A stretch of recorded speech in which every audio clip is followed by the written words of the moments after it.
Cook with Comali season 5 start ஆகி ரொம்ப சக்சஸ்ஃபுல்லா போயிட்டு இருக்கு. அண்ட் இந்த ஷோல வந்துட்டு நிறைய புது கோமாளிஸ் வந்து ஆட் ஆயிருக்காங்க. அண்ட் எல்லா கோமாளிஸுமே வந்து அவங்களோட பெஸ்ட்டை தான் இந்த சீசன்ல கொடுத்துக்கிட்டு இருக்காங்க. ஸோ இந்த மாதிரி இருக்கிற நேரத்தில் இப்போ குக் வித் கோமாளி சீசன் 5ஓட புது கோமாளியான ஃபரினா அவர்கள் வந்து ஒரு சில விஷயங்களை ஷேர் பண்ணியிருக்காங்க. ஸோ அவங்க என்ன சொல்லியிருக்காங்க அப்படின்னா, குக் வித் கோமாளி சீசன் 5ல வந்து நான் உள்ள போனது ரொம்ப சந்தோஷமா இருக்கு. அதுவும் ஒரு கோமாளியா போனது எனக்கு ரொம்ப சந்தோஷமா இருக்கு. ஆனா நான் கொடுத்த கண்டென்ட் எல்லாமே வந்து ரொம்ப கம்மியான டெலிகாஸ்ட் ஆகுன்னு நினைக்கும் போது கொஞ்சம் கடுப்பா தான் இருக்கு அப்படின்ற மாதிரி ஃபரினா அவர்கள் சொல்லியிருந்திருக்காங்க.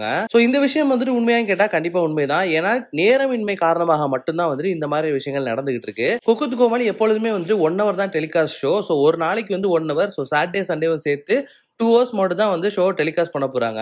கிட்டத்தட்ட 10 to 12 hours வந்துட்டு ஷூட் நடக்கும்.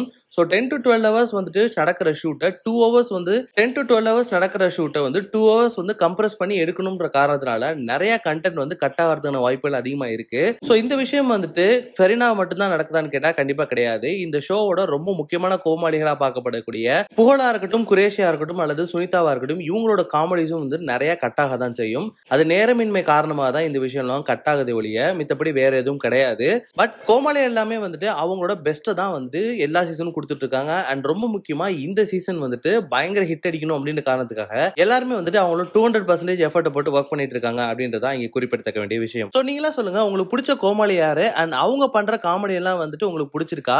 அண்ட் அது மட்டும் இல்லாம அவங்க பண்ற காமெடி வந்து எவ்வளவு கட்டாவது நீங்க நினைக்கிறீங்க அப்படின்ற உங்க கருத்துக்களை கீழே கமெண்ட் பாக்ஸ்ல கமெண்ட் பண்ணுங்க. மறக்காம வீடியோ சேனல் சப்ஸ்கிரைப் பண்ணி அந்த பெல் ஐகானை தட்டி விட்டுருங்க.